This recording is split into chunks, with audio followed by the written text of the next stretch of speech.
साथियों नमस्कार, मैं नीरज कुमार जलेसर पाठशाला में आपका फिर से स्वागत करता हूं क्लास 10 के इस बैच में।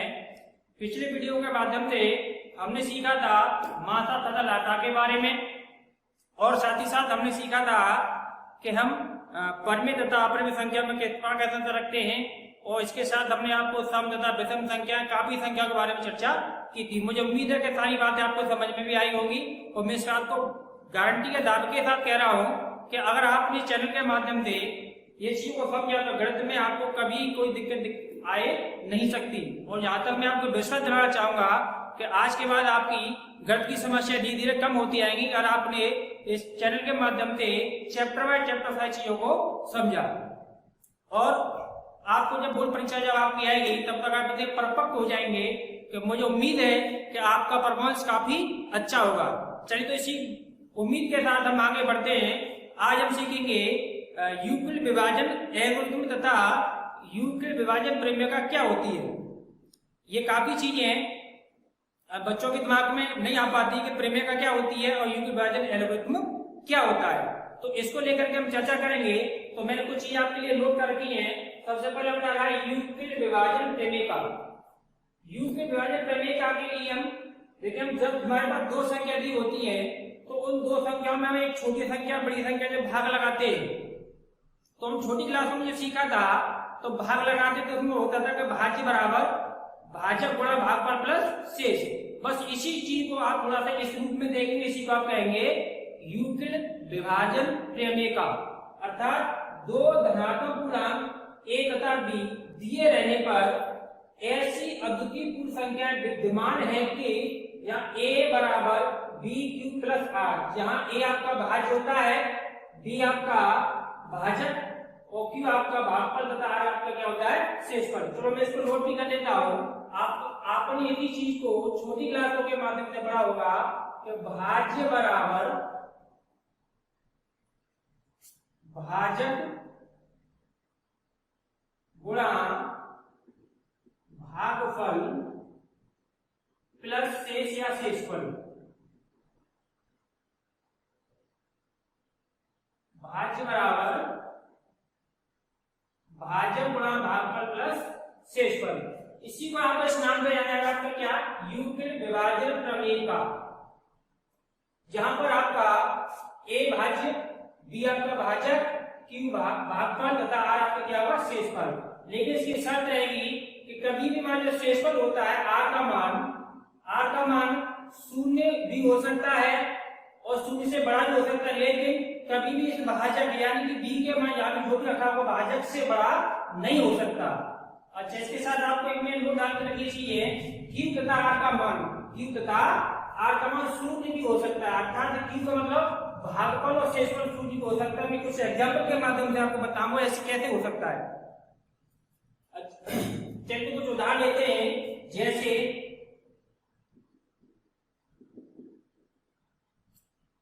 हमने लिखा 12/7। 12/7 का आप इस रूप में इसको लिखेंगे तो आप कैसे करते थे, हम पहले 7 से भाग इस प्रकार से लगाते थे 12 में। तो 7 एकम 7, बचा कितना अपने पास 5। अब इसमें जो ये 7 है तो इसको हम प्रक्रिया में इस प्रकार से करते हैं। तो मैं एक अच्छी को यहाँ पर लेके दिखा दूं आपको। ये बीच वाली संख्या जहां आप लिखते हैं उसको कहते हैं भाज्य, और यहाँ जिस संख्या से भाग देते उसको हम कहते हैं भाजक, और इसका जो उत्तर आपको मिलता है उसको क्या कहते हैं भागफल। इस प्रोसेस के दौरान, इस प्रक्रिया के दौरान लास्ट में जो संख्या बचती है उसको कहते हैं शेषफल। आप देखेंगे भाजक आपके पास कितना है 7, भागफल कितना है 1, भाज्य कितना आपका 12। अब इस सूत्र के माध्यम से हम देखें तो भाज्य हम अगर पता करें तो भाज्य बड़ा क्या होगा हमारा, तो भाज्य बड़ा होगा भाजक गुणा भागफल प्लस शेष। अर्थात भाज्य हमारा होगा तो भाजक हमारा हो गया 7 गुणा भागफल हो गया हमारा कितना 1 और प्लस शेष कितना हो गया 5। चलिए इसको अच्छा करते हैं। 7 एकम 7 प्लस 5 वाला कितना हो गया 12। देखिए दोस्तों 12 हमारा भाज्य था, यहाँ पे अच्छा कर लिए 12 में वापस मिल गया। तो इसी पूरी प्रोसेस को, इसी प्रक्रिया को क्या कहते हैं यूक्लिड विभाजन प्रमेय या प्रमेय का। इसी को क्या कहते हैं यूक्लिड विभाजन प्रमेय का। चलो एक उदाहरण और लेता हूं मैं आपके लिए, आप अच्छे से समझ पाएंगे। जैसे हमने लगा 8/11, 8/11 में यदि हम भाग लगाए तो जब किसी संख्या में जो भाग आए तो बड़ी संख्या से छोटी संख्या में जब भाग आए तो हमारा भाग जाता नहीं, अर्थात ये पूरा का पूरा अक्षर हमारा क्या बचता है, शेष बचता है। क्या बचता है, शेष। और भागफल हम क्या मानते हैं यहाँ पर, 0। तो मैंने आपको बताया था Q तथा R का मान 0 हो सकता है। R का मतलब क्या था हमारा, R हमारा शेषफल, तो शेषफल हमारा क्या बचा यहाँ पर, शेषफल तो हमारा बचा 8, लेकिन भागफल Q हमारा क्या था, भागफल था, भागफल हमारा क्या था, 0 आ जाता है। इसका उत्तर में आप लिख देंगे 8 बराबर 11 गुणा 0 प्लस 8। अब एक उदाहरण लेते हैं और ये चीज को क्लियर करके 8 का मान 0 कैसे होता है, ये शायद आप जानते भी होंगे। ये आपने 16 में 8 से भाग दिया तो आपका उत्तर कितना आएगा, 8 × 16, यानी 2 बार चला गया। इसी को हम इस फॉर्मूला के माध्यम से लिखेंगे तो क्या लिखेंगे कि 16 बराबर 8 गुणा 2 प्लस 0, यानी शेष पर मान कितना मिला, 0। तो मैंने ये नोट लगाया था, उसको क्लियर करने की कोशिश की कि Q तथा R का मान 0 हो सकता है। Q का मतलब आपका क्या था, Q का मतलब था हमारा भागफल और R का मतलब क्या था, शेषफल। तो उम्मीद करता हूँ यहाँ तक की बात आपको समझ में आई होगी। इन्हें आप कृपया कर नोट करें और अच्छे से इसको देखते रहें। और मैं अगली चीज आपके साथ प्रोजेक्ट कर रहा हूँ, आप इसे नोट करें। मैं साथ में इसका चाहे तो आप इसका स्क्रीनशॉट भी ले सकते हैं। चलिए, अब आपने नोट कर लिया तो आगे की चीजों को देखते हैं। अभी हमने देखा था कि यूक्लिड विभाजन प्रमेय क्या होती है। अब इसके उपयोग से हम आगे क्या कर सकते हैं, इसकी हम चर्चा करेंगे। तो मैंने अगला हेडिंग आपको लगाया है यूक्लिड विभाजन एल्गोरिथम, यानी कि यूक्लिड विभाजन एल्गोरिथम क्या है कि दो धनात्मक पूर्णांकों का मासा यानी कि HCF ज्ञात करने की एक विधि है, जो कि पूर्ण रूप से यूक्लिड विभाजन प्रमेय का पर आधारित है। इससे पहले आपको जो बताई थी उस पर क्या है, आधारित है। जो क्या थी हमारी, वो थी यूक्लिड विभाजन प्रमेय का कि A बराबर BQ प्लस R, और साथ ही साथ हमने आपको बताया था जहां R का मान 0 भी हो सकता है या 0 से बड़ा हो सकता है, लेकिन कभी भी भाजक से बड़ा नहीं हो सकता। केवल इसी बात को लेकर के हम इसको आगे बढ़ाएंगे तो हम समझेंगे कि यूक्लिड विभाजन एल्गोरिथम जो है दो धनात्मक पूर्णांकों का HCF किस प्रकार से निकाल सकती है। यहाँ पे ध्यान देने वाली ये है कि इस विधि से यानी कि यूक्लिड विभाजन एल्गोरिथम से आप केवल दो धनात्मक पूर्णांकों का HCF भी ज्ञात कर सकते हैं, 3 या अधिक संख्याओं का आप ज्ञात तो नहीं कर सकते। एक उदाहरण के माध्यम से लेते हैं। जैसे हमारे पास दो संख्या है जिनका हमें यूक्लिड विभाजन एल्गोरिथम से HCF ज्ञात करना है। जैसे हम लिया 408 तथा 1032 का HCF अर्थात मासा यूक्लिड विभाजन एल्गोरिथम से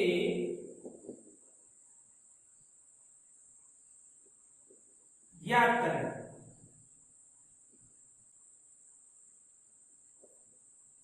चलिए, इसमें क्या देखते हैं, हमारे पास जो दो संख्याएं उपलब्ध होती है सवाल में दी होती है, सबसे पहले उसमें देखते हैं कि बड़ी संख्या कौन सी और छोटी संख्या कौन सी। तो इस विधि को कुछ हम बड़ी संख्या के प्रकार से स्टार्ट कर देंगे। 1032 बराबर 408। इसका मतलब हुआ कि हम इसमें 408 से भाग लगाएंगे 1032 में, 408 से भाग लगाएंगे 1032 में। अब ये भाग की विधि ये बहुत ही आसान है। अगर जिनको नहीं आती तो टेंशन न लें, बड़ी संख्या को भाग मैं आपको ये समझा दे रहा हूँ कि आपको इस भाग को किस प्रकार से पूरा करना है, जिससे आप आगे के सवालों में भी आराम से चीजों को कर पाएंगे। चलिए देखते हैं। यदि हम 408 से जिसके पास 3 अंक है यानी 1 अंक में भाग लगाया तो जाएगा नहीं जाएगा क्योंकि संख्या बहुत छोटी है। यदि हम 2 अंक कवर कर ले 10 हो जाएगा तब भी जाएगा नहीं जाएगा, फिर भी छोटी संख्या है। यदि हम 3 अंक कवर कर लेते 103 होगा तब भी जाएगा नहीं जाएगा क्योंकि संख्या फिर भी छोटी है। इसका मतलब हमें पूरी की पूरी 1032 संख्या लेनी पड़ेगी। अब देखिए, अब हम इसका पहाड़ा पढ़ते हैं तो हमें 460 का पहाड़ा तो नहीं याद होता है, 460 का पहाड़ा तो नहीं याद होता तो लेकिन हम क्या करते हैं कि पीछे से इकाई और दहाई दो को हम इधर से छोड़े, ठीक उतने ही हम इधर से छोड़ेंगे इकाई और दहाई। अब हम क्या करेंगे, सीधा सीधा 4 का पड़ा पड़ेंगे 10 के लिए, 4 का पड़ा पड़ेंगे 10 के लिए।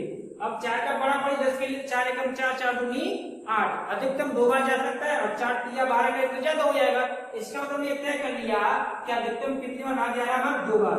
अब इसी को मैं हटा रहा हूँ देखिए समझने के लिए बनाया था मैंने आपके लिए। अब आपके पास ये पता चल गया कि 408 से 1032 में 2 बार भाग लगा सकते हैं। चलिए बाकी प्रोसेस को हम बढ़ाते हैं। तो अब आपके पास जो 2 आ गया, इसका गुणा की संख्या हम करके यहाँ पर नीचे लेते हैं। तो आप 2 से गुणा करेंगे, 8 में कितना हो गया, 2 टे 16, आगे जीवन तो 16 में 16 पूरा आएगा और 2 चौके 8। अब इसको इसके बाद प्रोसेस आप जानते हैं, इसको हम घटाते हैं। चलिए घटाते हैं, तो 12 में से गया तो 6 बचेगा, यहाँ पर बचा 2, 2 में से गया तो 1 बचेगा। अब इसके बाद हमारे यहाँ पे 10 में से 8 गया तो 2। अब आगे की प्रोसेस क्या कहते हैं, इसी को हम कहते हैं ये यूक्लिड विभाजन प्रमेय का। यूक्लिड विभाजन प्रमेय का कहते हैं कि आपका जो नया शेषफल बचा है उससे आप भाग को आगे बढ़ाएंगे, जो पहले वाला भाजक था वो आपका भाज्य बन जाएगा। क्या बन जाएगा, भाज्य। अब 216 से आप भाग लगाएंगे, 16 से आप एक साथ में भाग लगाएंगे तो अधिकतम कितनी बार जा सकता है। तो हमने देखा यहाँ पे 200 पूरे हैं या 400 पूरे हैं, तो क्या ये 2 बार चला जाएगा, नहीं आ पाएगा। कितनी बार जाएगा, हमारा 1 बार ही आ पाएगा। अगर हम 2 बार देखते हैं तो आप देखिए 2 को कितना होगा 400 और 16 कितना होगा 32, यानी टोटल संख्या बनेगी 432, जो 408 से काफी बड़ी है। इसका मतलब तय कर लिया कि इसका भाग 1 बार ही जा पाएगा। अब एक शब्द में गुणा करेंगे 216 का 216 प्राप्त होगा। अब इसका बढ़ा लीजिए, तो 8 में से 6 गए तो 2 बचे। अब इसके बाद यहाँ से हम नहीं घटा सकते, तो दाई लाइन में कितना बचेगा, 10 में से गया तो 9 बचे, यहाँ का बचा 3, 3 में से गया तो 2 गया तो 1 बचा।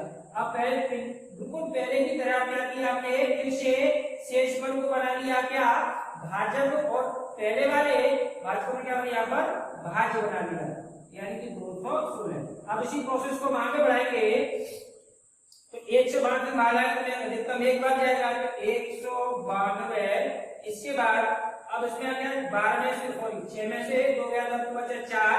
अब यहाँ पर आपका बचे हो गया आपका 11 में से 9 गया तो कितना बचा 2। अब इसके बाद टोटल आपको बचा 24। अब इसे क्या करेंगे, 24 से फिर भाग लगाएंगे 1 से 92 में, 1 से 92 भाग लगाएंगे तो 24 का आपको बड़ा याद होगा था, 24 8 192, 24 के 192। अब हमारे पास इसमें कुछ भी नहीं बचा। अब जब ये आपकी थी भाग की मात्रा निकाले, जो मैं आपको पहले समझा चुका था। अब इसी से आप इस प्रोसेस को पूरा कैसे करेंगे, यानी कि आप यूक्लिड विभाजन एल्गोरिथम से 408 था 1032 का HCF यानी कि मात्रा किस प्रकार से खंड करेंगे, आप देखते रहिए ध्यान से। तो हमने क्या किया, सबसे बड़ी संख्या का हमने किससे भागा था, 408 से। तो भागफल कितना था 2। तो आप इधर देखिए भागफल क्या होता है, तो मैं इसके बाद नीचे लिख लेता हूं आपकी संख्या भाज्य बराबर होता का भाजक गुणा भागफल प्लस शेष। आप इसको थोड़ा ध्यान से देखते चले, इधर मैं आपको समझाता भी चलूंगा, इधर देखते चलो, आप इसको चीजें मैच करते चलो, आपको चीज एक बार में अच्छे से समझ में आएगी। तो आपका भाज्य भी कितना है 1/32, भाजक कितना आपका 108, भागफल कितना है, यहाँ पर देखिए आपने 408 से भाग लगाया तो 2 बार गया, इसका मतलब भागफल आपको कितना आ गया 2 प्लस शेष। तो शेष हमारे कितना बचा था 216।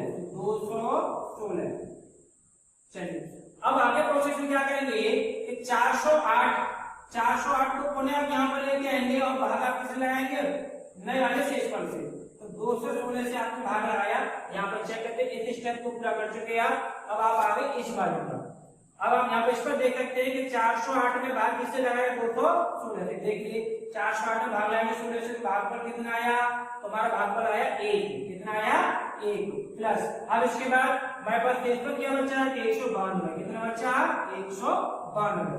अब 192 अब इस वाले नंबर को आप यहाँ पर नोट करेंगे 216 बराबर इस वाले से आपको भाग लगाना है, तो आप आगे इस वाले प्रोसेस पर। अब यहाँ पर देखेंगे कि 216 में आपने भाग लगाया 192 से, तो भाग कितनी बार गया था आपका 1 बार, यानी भागफल आपका आया था कितना 1। प्लस यहाँ पे शेष कितना बचा था हमारा, शेष बचा था 24, शेष कितना बचा था 24। अभी मान प्रोसेस पूरा नहीं होता, अब क्या करेंगे, अब 192 आपका नंबर यहाँ पे आएगा, शेष शब्द से हम उसमें क्या लगाएंगे, भाग, यानी 24 से हमने भाग लगाया, तो आप आगे इस वाले प्रोसेस पर, तो 24 से आपने भाग लगाया 8 में, तो कितनी 192 में, तो कितनी बार गया आपका 8 बार, शेष पर कितना बचा हमारा बार, कुछ भी बचा 0।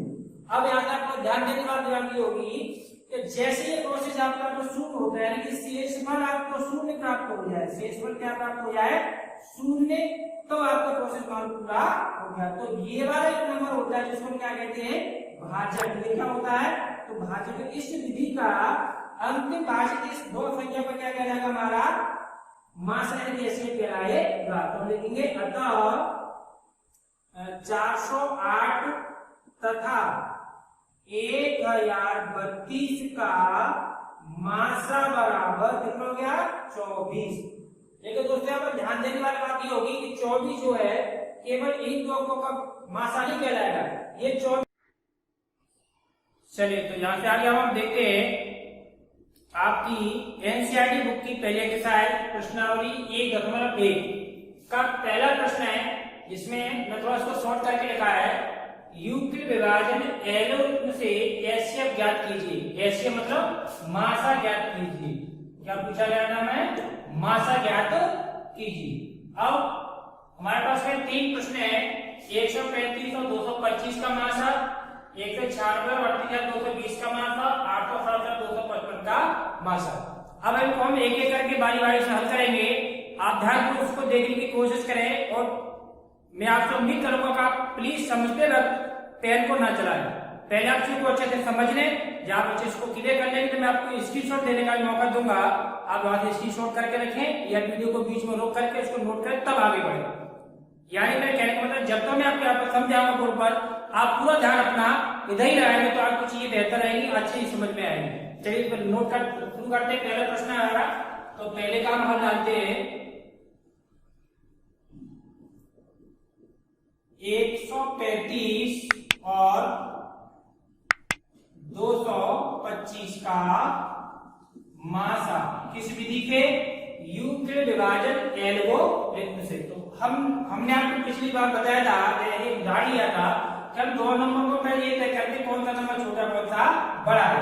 इसके लिए आपको मैंने एक रफ्तार बताया था, आप इधर रफ्तार करेंगे जो प्रश्न का ऐसा नहीं होता।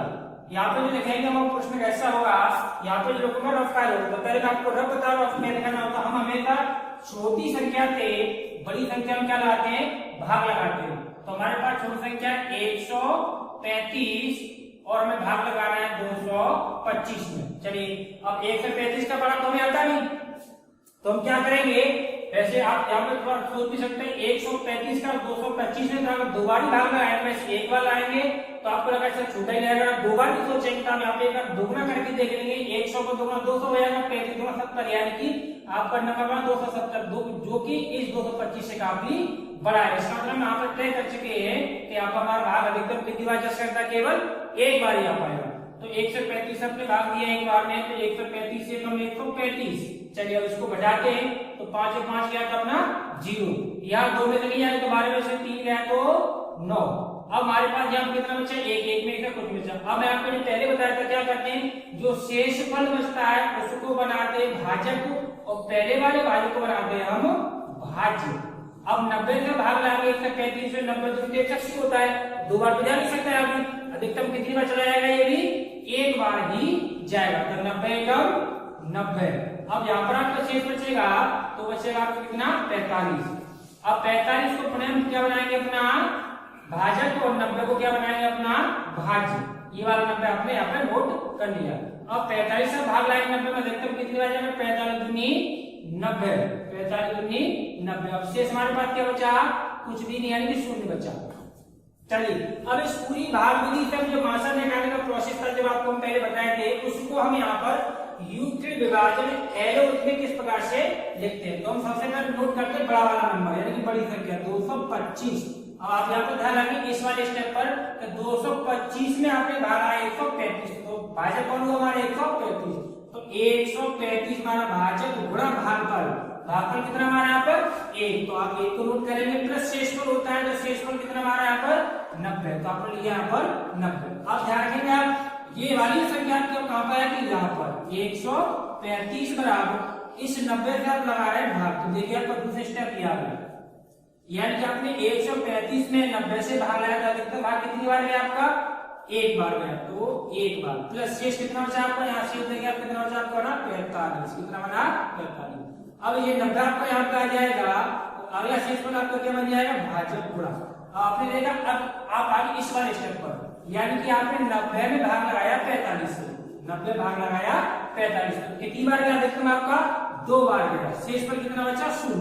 जैसे शेषफल आपको 0 प्राप्त हो तो ये वाली जो संख्या भाजक है यही मात्रा बन जाएगी 135 तथा 225 का मासा बन जाएगा। तो लिख सकते हैं कि मासा किसका 135 तथा 225 बराबर 45 हमारा उत्तर होगा। ये आपका पहला सवाल आराम से यहाँ तक कंप्लीट हुआ।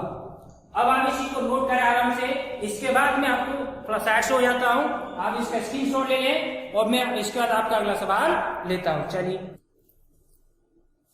चलिए तो उम्मीद करता हूं आपने पहला प्रश्न नोट कर लिया होगा। दूसरे की तरफ चलते हैं तो दूसरा सवाल हमारा 196 और 38 या 220 का में यूक्लिड विभाजन एलॉगरिथम से क्या लगाना है इसका मासा लगाना। तो हम आपको पहले बता देंगे आपको क्या करना है, पहले आप इसका रफ कर लेंगे क्योंकि डायरेक्ट आप इसको एक बार में नहीं कर सकते, या तो थोड़ा प्रैक्टिस हो जाएगी और तो आप इस बात को यहाँ पे डायरेक्ट भी लगा सकते हो, जिसके भी प्रैक्टिस के लिए आपको कुछ क्वेश्चन लास्ट में अलग से भी दूंगा जिन्हें आप घर पर भी एक बार लगा के देखेंगे और तो आपको पता चलेगा ये विधि कितनी आसान और कितनी सरल है। और यहाँ पे आपका एक प्रश्न हर बार बोर्ड परीक्षा में लगभग पूछा जाता है। तो चलिए देखते हैं, तो हमारे इसमें छोटी संख्या कौन सी है 196 से भाग लगाना है इसमें 38,220 में। चलिए हम देखते हैं, तो हमने देखा क्या 196 का हम पारा जानते नहीं जानते, तो हम इसमें क्या भाग लगा सकते हैं नहीं लगा सकते, तो हम क्या करेंगे पहले ये तय करेंगे 196 हम क्या एक अंक में भाग लगाना तो चाहेगा कि नहीं जाएगा, 2 अंक कर ले 38 जाएगा तब भी नहीं जाएगा, या तो हम 3 अंक कर ले यानी 382 का भाग चला जाएगा, हाँ अब हमारा भाग चला जाएगा। तो अधिकतम कितनी बार जाएगा तो हम ये करेंगे, ये लगा आपका 200 के समथिंग है, इसको दोगुना कर दो तो 400 के समथिंग बैठेगा जो इससे काफी बड़ा हो जाएगा। इसका मतलब हमने तय कर लिया ये भाग अधिकतम कितनी बार जाएगा एक बार ही जा सकता है। तो हमने भाग दिया आज में 196। चलिए अब आप इसको घटाएंगे तो 12 में 6 के बाद 6 बचेंगे, या बचा आपका 7 यानी 17, 17 में से 9 कितना बचा हमारा 8। अब यहाँ पर कितना बचेगा, यहाँ पर बचा हमारा 2 में से गया तो 1। अब हमारे पास अगला में कितना है 2 हमने यहाँ पे नोट कर दिया। अब प्रोसेस को हम यहाँ के आगे बढ़ाएंगे। अब पहले हम क्या करते हैं शेष बचता था तो इस वाले नंबर को लेते, लेकिन जब हमारे पास संख्या आगे होती है तब तो हम यहाँ पे भाग लगाते रहते हैं। तो हमारे पास बचा यहाँ पर हमारे पास संख्या होगी 1,862। अब 1,862 में 1 से 6 से भाग लाएंगे, चलिए एक अंक कम करके देखते हैं हम, यहाँ से इकाई अंक कम किया, यहाँ से इकाई अंक कम किया, हमारे पास बचा पर 19 और 19 से हमें पाना ऐसे पढ़ना है 186 से आगे न जाए। तो 19 में 1 से 71 होती है कि अधिकतम 9 बार जा सकता है, 9 बार से ज्यादा हमारा पारा जाता भी। तो इसके आपको नोट किया 9 और 9 से आप इसमें गुणा करके अंकों को नोट करते हैं। तो 9 से गुणा कर 9 गुणा 6 और 6 के बन के 4 हासिल 5 ये हमने नोट किया, और 9 ने 81, 81 5 कितना होगा हमारे पास 86, यहाँ से हमारे पास कितना बचा 8, इसको नोट किया 9 1 9 9 8 कितना होगा हमारे 17, यानी कि हमारे पास क्या है 1764। अब इसको फिर से माइनस कर लेंगे तो 12 में से 4 गए तो कितने बचे हमारे पास 8, और यहाँ बचा हमारे पास 5 यानी हो गया 15, 15 6 गए तो कितना बचा हमारे पास 9 बचा। अब इसके बाद हमें यहाँ पर कितना बचेगा 7 में 7 जाएंगे, इसका हमारे पास 98 बचा। अब 98 के बाद हम यहाँ पे देख हमारे पास एक अंक 0 के रूप में और बचा है, उसको भी हमने यहाँ पे नोट कर लिया। अब हमारे पास संख्या होगी कितनी 980। हम देखते हैं कि 1 से 96 से 980 भाग जाता है तो अधिकतम कितनी बार जा सकता है, तो 9 5 बार जाएगा हमारा, कितनी बार जाएगा 5, 5 छिक्के 30 का 0 और यहाँ से हमारे पास आया 3 और 5 ने 45 और 3 कितना हमारे पास 48, यहाँ से आया 4 और 5 एकड़ 5 4 कितना आया 9, यानी कि हमारे प्रोसेस यहीं पर पूरा संपन्न खत्म हुआ। अब इसको भी इस विधि में किस तरह से कन्वर्ट करेंगे, वो पहले की तरह बड़ी संख्या को हम आगे लेते हैं। तो 38,220 बराबर हमारा भाजक क्या था यहाँ पर था 196, तो हमने 196 से भाग लाया, भागफल कितना प्राप्त हुआ हमें 195 प्लस शेषफल कितना हमारा 0, यानी कि ये पूरी प्रोसेस हमारी एक बार में कंप्लीट हो गई। अतः ये हमारा भाजक हमारा क्या बन जाएगा ये हमारा भाजक बन जाएगा इसका मासा। तो लिखेंगे मासा बराबर 196, ये हमारे प्रश्न का उत्तर होगा। चलिए अब स्टार्ट हो जाता है, अब इसको नोट कर लीजिए। अब इसके बाद हम अगले सवाल को देखते हैं। चलिए अब इसका हम देखते हैं अगला सवाल हमारे पास है 867 और 255 का मासा क्या हुआ। तो हमने देखा इसमें पहले इसका रफ्तार कर लेते हैं। 255 संख्या छोटी, 867 कहती बड़ी। इसका मतलब है 255 से भाग लगाना है किसमें, 867 में। चलिए लगा के देखते हैं। तो अब यहाँ पे ना 255 का तो बड़ा पता नहीं, बिल्कुल पहले की तरफ खींचा के लेंगे। हम क्या करेंगे, एक इकाई अंक इधर से कम करेंगे, एक इकाई अंक इधर से। अब हमारे पास इधर बचा 25 से बचा कितना, 86। तो 25 से हम 86 बढ़ाए तो 25 या 75, तो अधिकतम 3 बार जाएगा। इसका मतलब तय कर लिया कितने बार भाग जाएगा हमारा, 3 बार। तो हमने यहाँ पर 3 को नोट किया, 3 से इसमें करेंगे अब गुणा।